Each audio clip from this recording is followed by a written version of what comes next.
Hi there! Welcome back to the Rare Book Views channel, where I am hoping to give you a look of some rare books and some thoughts on some rare books, maybe some rare thoughts on books. If you're into any of that, go ahead and subscribe. There will be more, I promise.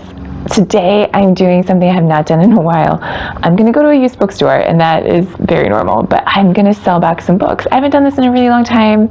It can be pretty fun. It can be a little bit of a Las Vegas experience, and I haven't done it in a while, and I was thinking over my tricks and how I like to approach it, and I thought I'll share some of those tips with you.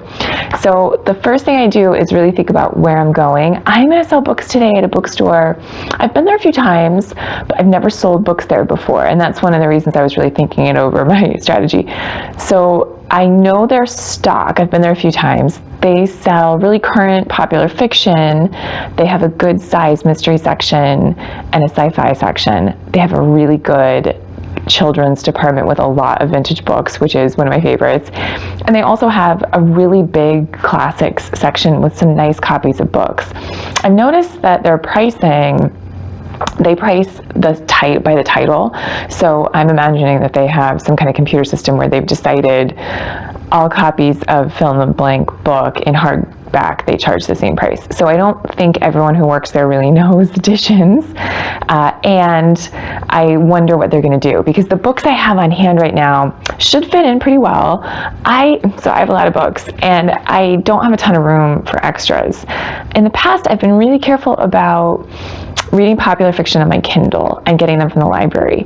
But lately, because I've been going to used book sales a lot, and it's for charity, and it's fun to browse, so I've been picking up books in tangible copies for maybe a couple dollars. I have a bunch of those. I've run out of room for them, so I want to free up some space. This seems like a good time to take them back. I put them in a box, so I know I'm taking about 17 books. They probably cost me $25, and I know that I can't sell them myself, so I'm happy to just pass them along. It is a gamble, though. I don't know how this place does it. So the other thing that is important to think about is the quantity. So I saw someone come into this bookstore to sell books, and they had a box, and that is what I like to deal with. When I bring books in to sell them, I don't want to be carrying a ton of boxes. One seems manageable, and it seems like if I have a couple good books in there, a couple solid things, they might notice those. They're not going to get diluted with tons and tons of boxes, tons and tons of books.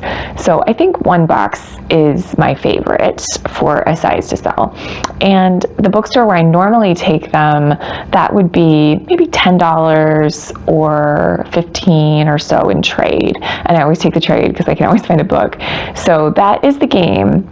To make it easier for the people who are buying the books, I always put them in a good box, and I have those left over for moving and things like that, small, and I put the spines up. I try to fill it pretty full, and I pack them in there so that it looks like they're in good shape, that I'm the kind of person who's careful with my books, and it makes it easy for them to see what exactly is in the box.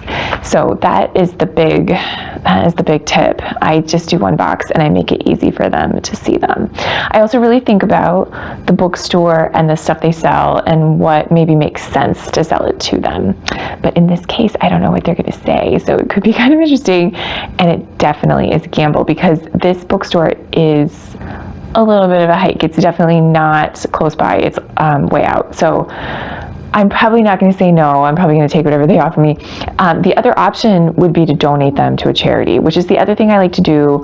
The charity bookstores, book sales that I go to, they often have a donation situation. So sometimes I both drop books off and buy them in the same trip. And that is a great way to go too. If you do that, if you file your taxes with TurboTax or software like that, they have built in a way to tell you what deduction to use. On TurboTax, it's deductible, and there's a way you can look it up. If you're going to do that and you're in this habit and you don't want to do it all at once, definitely give to the same charity, because then you only have to enter it one time in that form, and that tax time is a killer for me. I do not love it, and that'll save you some time. So let's go see what happens when I try to sell some books. Okay, that was an interesting adventure. I did drive pretty far to go to this bookstore, and like I said, I've been there before, And on the way in, I'm carrying my box. Somebody says, "Oh, hey, ma'am," which I do not love to be called ma'am. "Are you selling books today?" And I said, "Yeah." This guy with a U-Haul truck in the parking lot. And he said, "Oh, I buy the books for them." And I asked him for ID. I've never experienced this. And he was pretty nice. He was maybe in his 20s. And he said to me, so he had a couple boxes of books in the U-Haul truck. And I know this bookstore has multiple locations, so that kind of made sense that maybe they're going to take them to different places. And he said, "Right, so we buy in bulk, and we normally pay $1 or $2 a box." Which seems laughable. And I'm thinking, well, you might like to buy them in bulk, but that's not what I'm just giving you one box of books. So he looked at them and he could tell these are nice books in very good condition. And he looked at them and said, "Okay, so I could offer you $2 in cash or $5 in trade." And that was really rock bottom, but I'm already there. So I took the $5. I looked around. I decided to narrow in on the Alice in Wonderland section. Like I said, they have a good,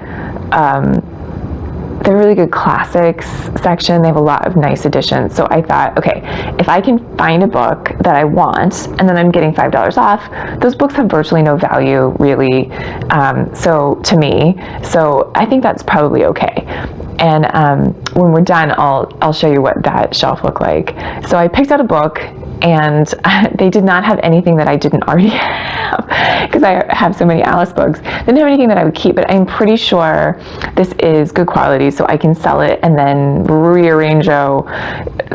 use those funds to buy another book, which is not bad. And when you're thinking about, I paid $1 or $2 for these books, I enjoyed them, I got to read them, but I don't know if I'll go back to that bookstore because their prices are not amazing and the trade-in price isn't amazing, and it's pretty far drive. So I think that might be the last chapter, if you will, for me in this bookstore, but it was a great education and I didn't really have to pay anything for it, and I got $5 out of it.